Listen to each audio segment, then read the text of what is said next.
دوستو پورے اتہاس میں اگر سب سے زیادہ فلمیں اور سب سے زیادہ ڈاکیومنٹریز وغیرہ دنیا کی کسی خفیہ ایجنسی پر بنی ہیں تو وہ کوئی اور نہیں بلکہ اسرائیل کی موساد ہے۔ موساد کی چالاکی، موساد کی ہوشیاری، موساد کی طاقت کے اوپر صرف فلمیں ہی نہیں بلکہ الگ الگ کتابیں اور الگ الگ کہانیاں بھی لکھی گئی ہیں۔ ہمیشہ سے ہی دنیا بھر کا میڈیا کہ جس میں ہمارے دیش بھارت کا میڈیا بھی شامل ہے وہ موساد کی تعریفیں کرتا ہوا نہیں تھکتا ہے۔ ہمیشہ یہی بتایا جاتا ہے کہ موساد دنیا کی سب سے شاطر ایجنسی ہے، دنیا کے ہر کونے میں ان کے لوگ موجود ہوتے ہیں، ان کو سب پتہ ہوتا ہے، بلکہ دنیا کی راجنیتی میں ان کی اجازت کے بغیر تو پتہ بھی نہیں ہلتا ہے۔ مگر دوستو نہ جانے کیوں پچھلے کچھ دنوں سے موساد کے دن اچھے نہیں چل رہے ہیں، یا پھر یہ کہہ سکتے ہیں کہ موساد خود اپنی حرکتوں سے ہی، اپنی ایکٹیویٹیز سے ہی پوری دنیا سے چیخ چیخ کر یہ کہہ رہی ہے کہ تم نے ابھی تک جو کچھ بھی میرے بارے میں سنا تھا وہ تو شاید 10% بھی صحیح نہیں تھا۔ اور دوستو میں یہ سب کچھ اس لیے کہہ رہا ہوں کیونکہ 7 اکتوبر کا حماس کا وہ حملہ ابھی پرانا بھی نہیں ہوا تھا کہ جس کی وجہ سے نہ صرف اسرائیل کو بڑا نقصان ہوا تھا بلکہ اس نقصان سے کہیں زیادہ اس کی ملٹری کی پوری دنیا میں امیج خراب ہو گئی تھی۔ نہ صرف ملٹری بلکہ اس سے کہیں زیادہ موساد کی امیج، کیونکہ دنیا یہی کہہ رہی تھی کہ جو موساد پوری دنیا کی خبر رکھتی ہے اس کو اسرائیل کے اندر کا ہی پتہ نہیں تھا۔ چند لڑاکے کہ جن کے پاس ایڈوانس ٹیکنالوجی بھی نہیں تھی وہ آخر پیرا گلائڈر یا اس طرح کے دوسرے سادھنوں کی مدد سے اسرائیل میں گھس کر اتنا بڑا مشن انجام دے کر کیسے چلے گئے؟ فی الحال ابھی تو وہ جنگ بھی ختم نہیں ہو سکی ہے اور اس سے پہلے ہی ایک بار پھر سے موساد اور ترکی سے جڑی ایک ایسی خبر دنیا بھر میں پھیلی ہے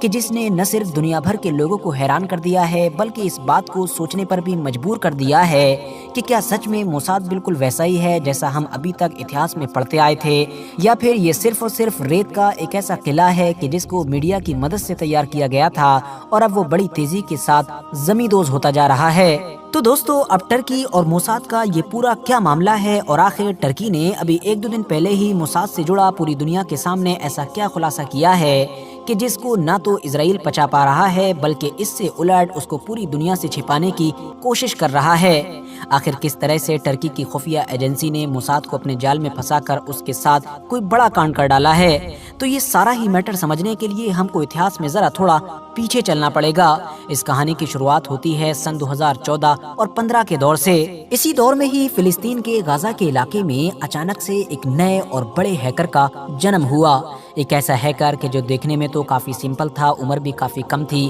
مگر قابل اتنا زیادہ تھا کہ اس کو دیکھ کر ہی حماس نے یہ بھانپ لیا تھا کہ یہ دیکھنے میں بھلے ہی سمپل ہو مگر کام وہ کر سکتا ہے کہ جو اتہاس میں پہلے کبھی بھی نہیں ہوئے۔ دوستو اس ہیکر کی مدد سے حماس نے بہت جلد ہی ایک ایسا سافٹ ویئر بھی تیار کر لیا کہ جس کی مدد سے اینڈرائیڈ فون کو ہیک کیا جا سکتا تھا، مطلب کسی کے بھی اینڈرائیڈ فون کو اب حماس اس سافٹ ویئر کی مدد سے آپریٹ کر سکتا تھا۔ اسی وجہ سے یہ فوراً اسرائیل کی خفیہ ایجنسی موساد کے نشانے پر آ گیا تھا اور موساد نے اس کو ڈھونڈنا بھی شروع کر دیا تھا۔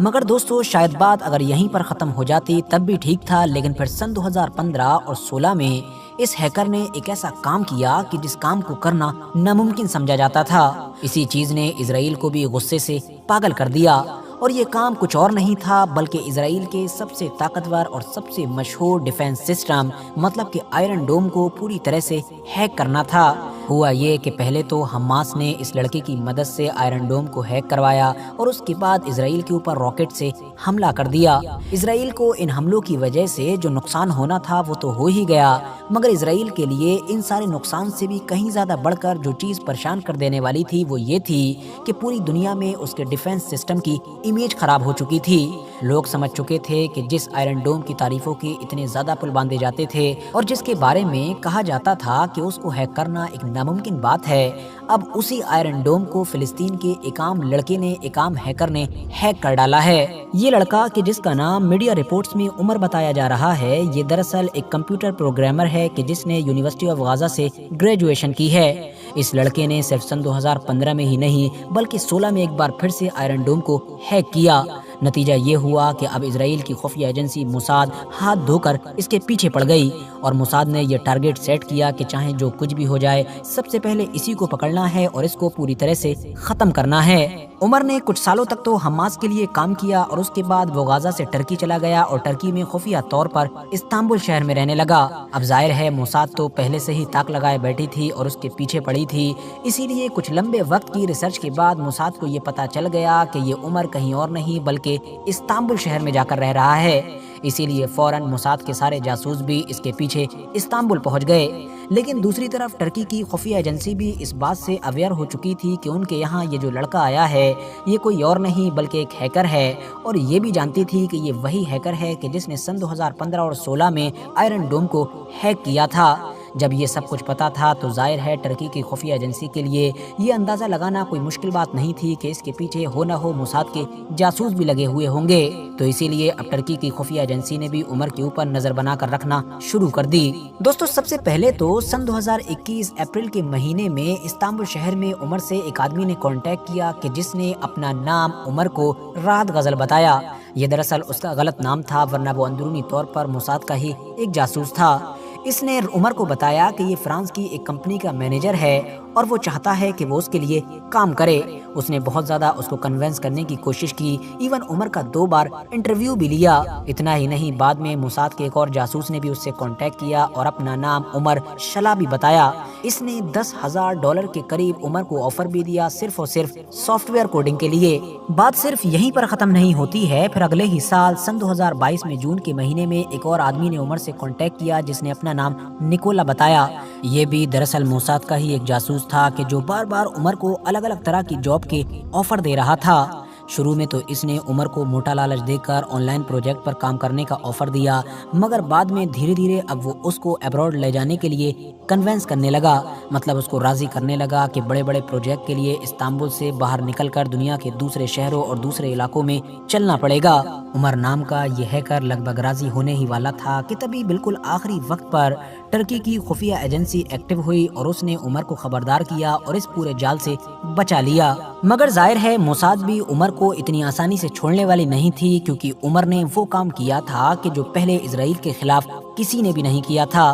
اب وہ کسی دوسرے موقع کی تلاش میں لگ گئی اور اس کو وہ موقع ستمبر سن 2022 میں مل بھی گیا، جب عمر نے اچانک سے فیصلہ کیا کہ وہ چھٹیاں منانے کے لیے ملیشیا جائے گا۔ عمر جیسے ہی اپنی چھٹیاں منانے کے لیے ملیشیا نام کے دیش میں پہنچا، اگلے کچھ دنوں کے بعد ہی کوالالمپور نام کے شہر میں اس کو کڈنیپ کر لیا گیا۔ کڈنیپ کرنے کے بعد اس کو لگ بھگ شہر سے 50 کلومیٹر دور ایک سنسان جگہ پر رکھا گیا، جہاں پر موساد کے جو جاسوس تھے یا موساد کے لیے کام کرنے والے لوگ تھے، انہوں نے عمر کو بڑی بری طرح سے اور بڑی بے رحمی کے ساتھ ٹارچر کیا۔ عمر کو جب ٹارچر کیا جاتا تھا تو موساد کے جو ماہر لوگ ہیں، جو ایکسپرٹس ہیں، مطلب جو سینئر ہیں، وہ بھی ویڈیو کال کے ذریعے سے تل ابیب سے جوائن کیا کرتے تھے اور ٹارچر کرتے وقت یہ جاننے کی کوشش کیا کرتے تھے کہ عمر ان کو بتا دے کہ آخر اس نے آئرن ڈوم کو کس ٹیکنالوجی سے اور کس طریقے سے ہیک کیا تھا۔ مگر لاکھ ظلم و ستم کے باوجود بھی اور لاکھ کوششوں کے باوجود بھی عمر نے نہ تو آئرن ڈوم کو ہیک کرنے کا راز کھولا اور نہ ہی اس ٹیکنالوجی کے بارے میں کچھ بتایا